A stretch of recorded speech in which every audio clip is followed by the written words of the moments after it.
Nous l'annoncions en titre au palais de justice pour parler de cette affaire, l'affaire Esther Miracle, les victimes contre les accusés de nouveau devant les juges.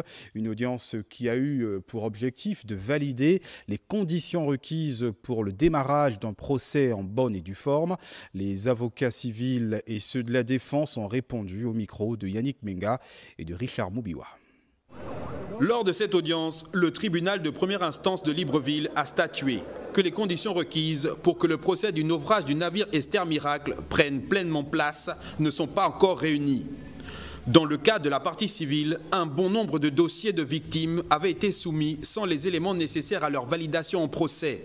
Du côté de la défense, la liberté provisoire des accusés est réclamée, liée au fait, selon leur dire, que ces derniers auraient largement dépassé les délais de détention préventive. Les deux parties s'accordent néanmoins sur ce fait. L'État, par le biais du gouvernement, selon eux, est responsable, étant donné qu'un bon nombre d'accusés sont des commis de l'État. La question de la responsabilité de l'État en tant que direction de la marine marchande, en tant que ministère des Transports, sur un certain nombre d'événements qu'il serait important et utile que le tribunal puisse apporter du point de vue de l'instruction un éclairage à ce niveau. C'est la comparution de M. Billy Binzi en tant qu'ancien Premier ministre, la comparution de M. Paya en tant que ministre des Transports à l'époque. Il faut dire que le naufrage d'Esther Miracle, c'était un festival de dysfonctionnement. On avait un dysfonctionnement technique, un dysfonctionnement administratif, un dysfonctionnement au niveau des secours.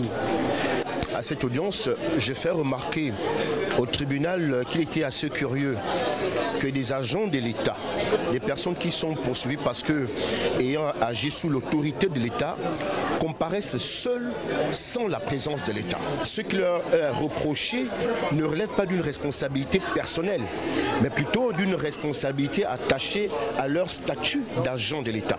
Au sortir de cette audience, les éléments qui composent le dossier n'étant pas prêts, le tribunal a renvoyé l'audience et se prononcera le 7 août sur la demande par la défense de liberté provisoire des accusés.